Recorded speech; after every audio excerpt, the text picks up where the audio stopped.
默契是培養來的，不是天生就有。你是否曾經遇到這樣的情況？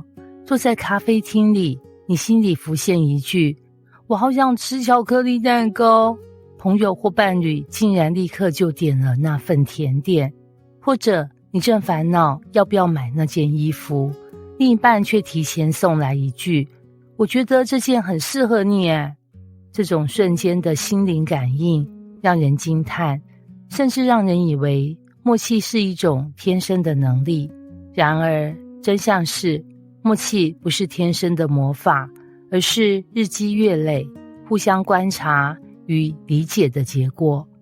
就像鋼琴演奏家與指揮家之間的合作，表面上看起來天衣無縫，背後卻是無數次練習、調整與磨合。生活中的假默契陷阱，許多人以為戀愛裡的默契是一開始就有的。你看到別人笑說我們在一起就自動知道彼此想什麼，你心裡暗自羨慕，覺得自己跟另一半缺少這種神奇感。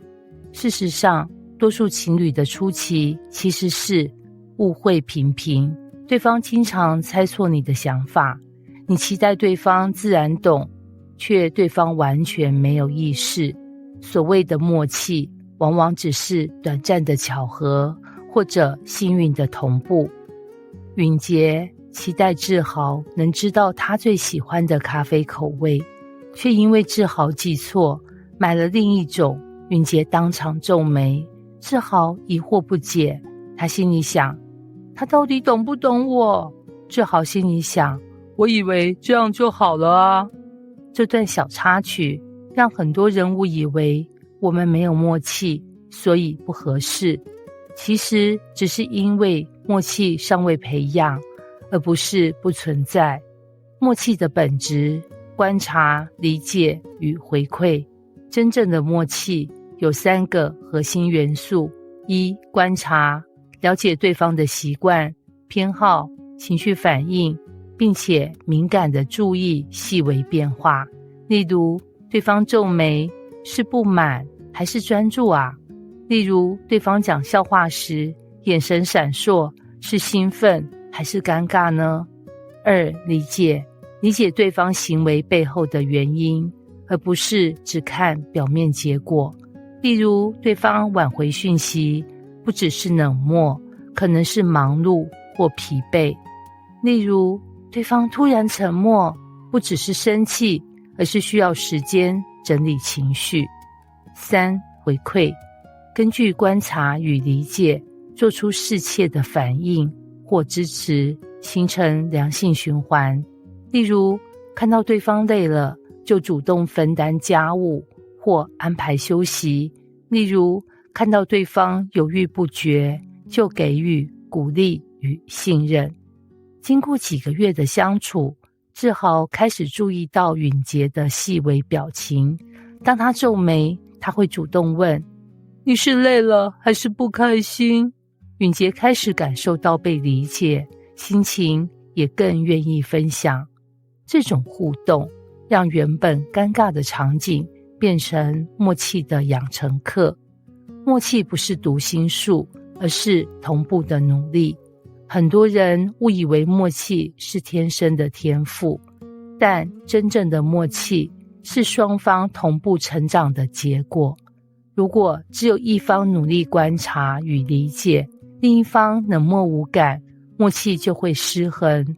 如果雙方都願意調整和回應，即便一開始毫無頭緒，也能逐漸達到心有靈犀。志明是個內向、細心的人，玉婷外向，又愛表達。剛開始，他們經常誤解對方的訊號。明智覺得玉婷太外放，玉婷覺得明智太慢熱，但是兩人都願意嘗試調整。明智學着主動表達想法，玉婷學着傾聽而不急着解釋。半年後，他們能在無需言語的情況下，互相理解小動作背後的意思。這不是魔法，而是努力的成果。默契的培養靠生活細節來決定深度。默契不是大事件堆出來的，而是生活中無數微小細節累積的結果。一、共同經歷，一起做飯，一起旅行，一起討論生活瑣事，都是默契養成的養分。二、坦誠溝通，分享想法、感受與喜好，不隱瞞，不假裝，讓對方能正確理解你的訊號。三、容忍差異，兩個人本來就不同，學會接受彼此的差異，而不是期望對方自動懂你。允潔與志豪計劃一次露營旅行，第一次去的時候，志豪沒注意帳篷位置，允潔抱怨他生氣。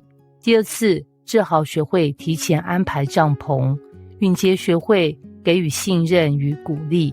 旅行結束後，他們感嘆，原來默契是在犯錯和修正之間培養出來的。默契越早建立，衝突越少嗎？有些人認為，如果戀愛初期就特別合拍，就能避免未來的衝突。事實，早期的默契往往是表面和諧，真實的考驗在於生活的磨合期。繁瑣日常會揭露差異，壓力事件會挑戰理解力，不可預期的改變會測試包容心。因此，真正的默契不是戀愛開始就有，而是經歷時間、情緒、生活細節後，兩人逐漸磨合出的理解與同步。默契的終極價值是彼此心意相通的安全感。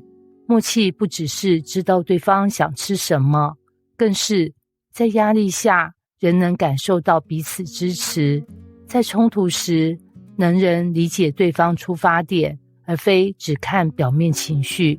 在平凡日子裡，能人感到心意相通的安心與安全感。明智疲憊回家，玉婷不用問就遞上一杯熱茶。玉婷心情低落，明智自動保持安靜陪伴。這種默契不是天生，而是多年觀察、理解與回饋的結果。結語：默契是愛情裡最珍貴的養分。默契不是天賦，而是愛情裡最真實的證明。兩個人願意用時間、心力與耐心去了解、去包容、去同步彼此。愛情裡最浪漫的瞬間，往往不是突如其來的浪漫舉動，而是不言而喻的理解。當你們可以在生活中默契地互相支持，即便沒有言語，也知道彼此心意。所以別再羨慕別人的天生默契，也不要沮喪自己一開始不懂對方。